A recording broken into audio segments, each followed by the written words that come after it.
Today we are talking about directors, where they came from, what makes them great, what makes them truly awful, and everything in between right after this. Actors, take 5. Directors. Love them or hate them, they are one of the most valuable members of the team when it comes to producing theater and film. While many directors consider themselves the most essential member of the team, what many might consider surprising is that for most of the history of theater, directors didn't exist, at least not how we have them today. During Shakespeare's day, for example, plays were directed by the senior member or members of the acting company, the main shareholders, in other words. Rehearsals were kept to the bare minimum. Actors memorized their lines on their own and were given their side of the script. This is incidentally where the term sides comes from in reference to the script an actor reads from during auditions. The stage manager actually predates the director by hundreds, if not thousands, of years. And while they performed many functions of the modern-day director, for the most part, they were more interested in keeping the actors from bumping into each other and the furniture than they were in creating a unifying vision for the play as a whole. They also held much less power than a director, as the boss was typically the lead actor manager of the company, and his concern was mainly to make sure he was seen in the best possible light, sometimes quite literally. Stage managers, however, were and are managers, essential to manage all the different elements and people involved within the play, but not directors, whose very nature radiates a feeling of finality and order. The modern director didn't come into being until huge theatrical spectacles began to be produced in Europe in the latter part of the 19th century. In fact, the actor-manager didn't really go away until after World War II. Today, we take for granted the importance of a director when it comes to theater and film. Film, for example, is a director's medium. The actor can perform differently in each and every take, but it is the director, with the help of the editor, who pieces together the actor's performance for final consumption by the audience. An actor needn't even know the type of movie they are in. For example, the little boy in The Shining had no idea he was doing a horror film until years after he filmed it. In fact, the director has near absolute power, and actors can give the best performance of their lives only to have it end up on the, now metaphorical, cutting room floor. In theater, actors have more control over their final performance, and ultimately the director can do little more on opening night but hope and pray the actors perform somewhere close to his ideal vision for the play. In fact, the longer a play runs, the farther from that vision the play can get. So one of the modern stage manager's jobs is to try to preserve the director's vision as much as possible. Sometimes, during especially long runs, the director can be called in to try to get the performance back to where it was on opening night, something that actors in Shakespeare's day probably wouldn't even begin to comprehend. The modern theater director acts as the audience's advocate throughout the rehearsal process. Their job is to take the script and interpret the story in a compelling way.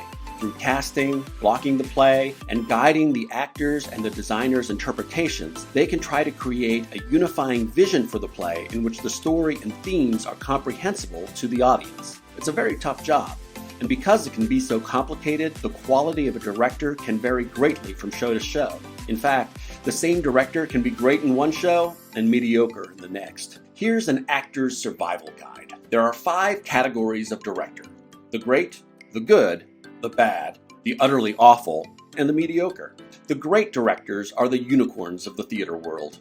As an actor, finding a great director is like hitting the friggin' lottery.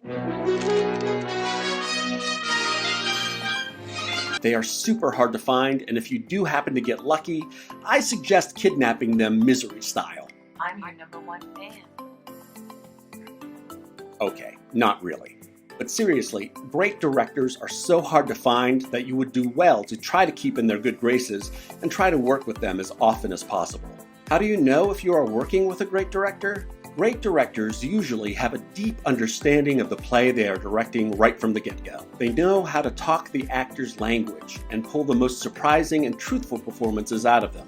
They are leaders who make everyone as excited about the project as they are, and they are usually really passionate about the project. They are unifiers, uniting all elements of the production into a seamless whole. They have a feeling for the whole and understand and work to integrate all elements of the production. both on a macro and micro level. You will sense you are working with a truly great director when the project you are working on begins to transcend the normal experience of working on a play and touches something brilliant, something better than you could have hoped. You may know this from the outset, the very first day of rehearsal, or you may not truly get it until tech week or even well into the run. But when you do understand that you are working with a great director, I suggest taking as many notes as you can, even if they seem unimportant. Trust me, you'll thank me later. A good director is not quite as rare as a great one, but still hard to find, so don't take them for granted either. A good director is technically proficient, understands pacing, stage pictures, and integrating design elements. They're still pretty good at talking the actor's language, and they can bring out great performances, but it might be more of a struggle sometimes. It's hard to describe, but the difference between working with a good director and a great one for the actor comes down to effort. The actor just has to work harder, research their characters on a deeper level, score their scripts more specifically with a lesser director. This, incidentally, is the general rule of thumb. The lesser the director, the more work you, the actor, have to do yourself. Not that you shouldn't come equally prepared no matter what, but it'll just feel like you're working harder in rehearsals depending on how good or bad your director is. Finding the truth in the scene and in your character will be just a little bit more elusive and frustrating. With a good director and a great director, the difference may be slight, but you will notice it when you've been in enough shows. The bad director is sadly more common than the good ones. They are directors who rarely take risks either in casting, in directing, or designing. They are less the audience's advocate and more at the service of the audience. In other words, they are less interested in doing what's best for the story and helping uplift the audience to reach the heights of that story, and more interested in meeting audience's expectations by leveling the story to make it sufficient for audience enjoyment. This difference in approach, while seeming subtle, leads directors in two entirely different directions and with two antithetical goals. Bad directors are less interested in finding truthful moments in performance and instead focus on what the audience will like or laugh at or cry about, and so on. How will you know you are working with a bad director? Oh, you'll know. You will know.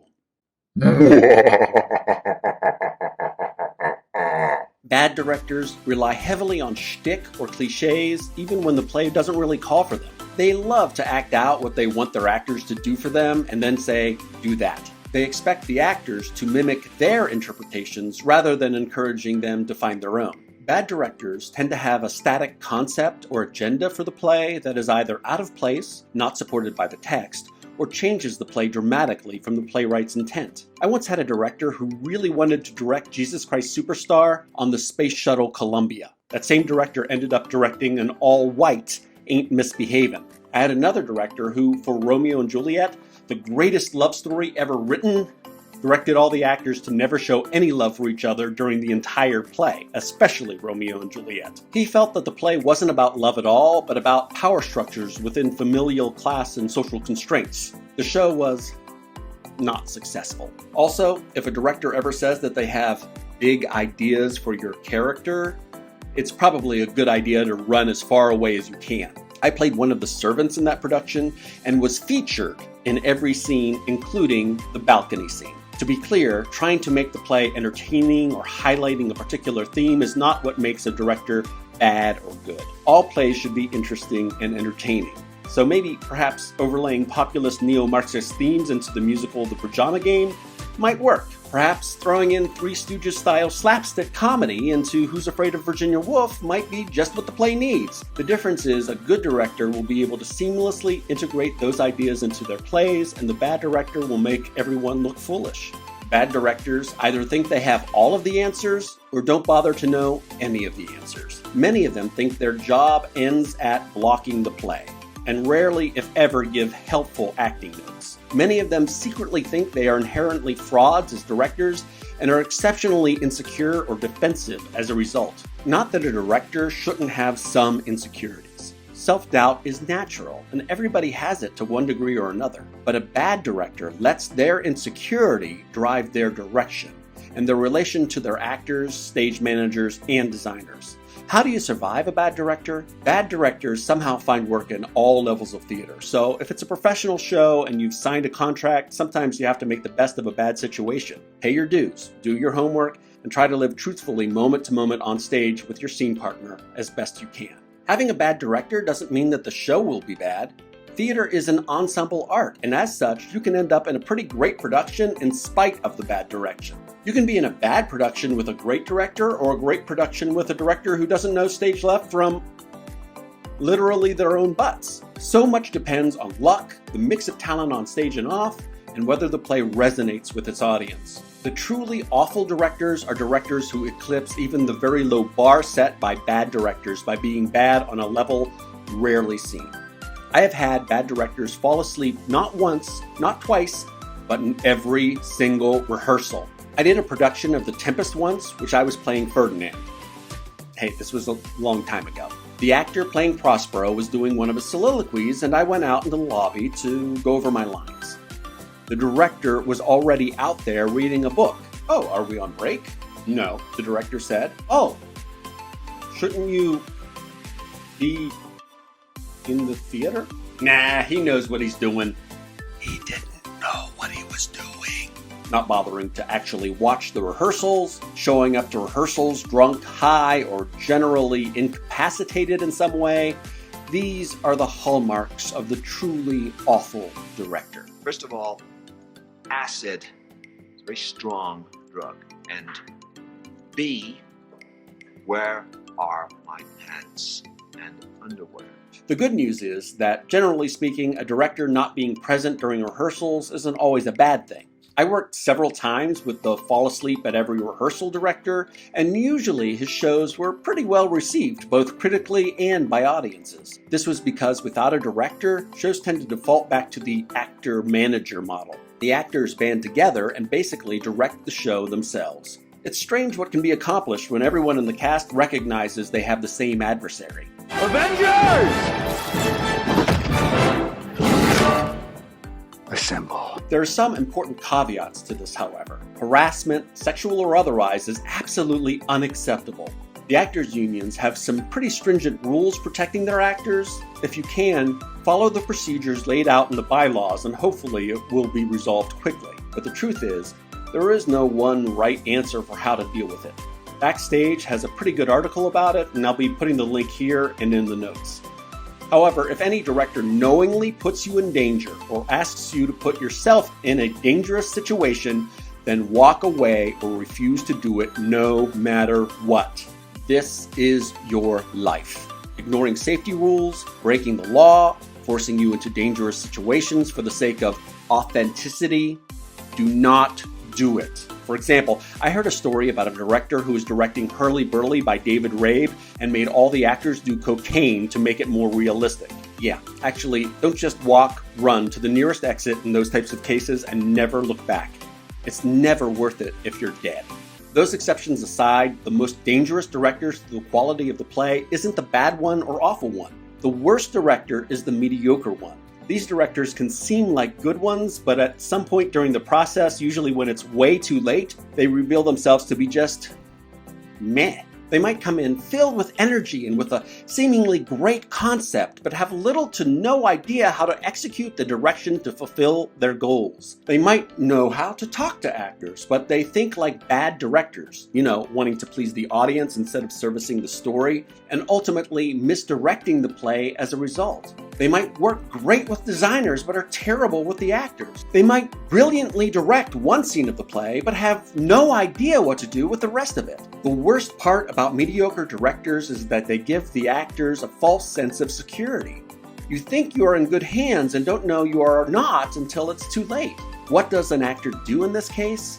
Well, as is the case with any director, no matter who they are, your best bet for survival is to come in prepared. While a director's job is to tell the story of the play, the actor's job is to tell the story of their character.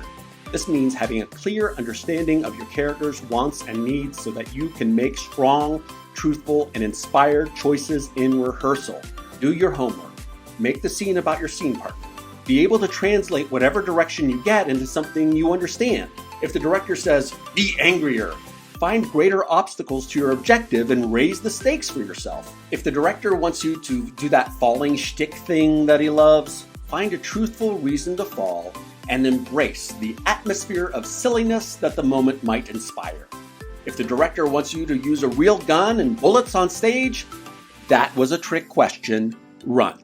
I want to leave you with this story. I was in a production in which I was really struggling with a part, and my director was giving me some notes on my character that just didn't feel right to me.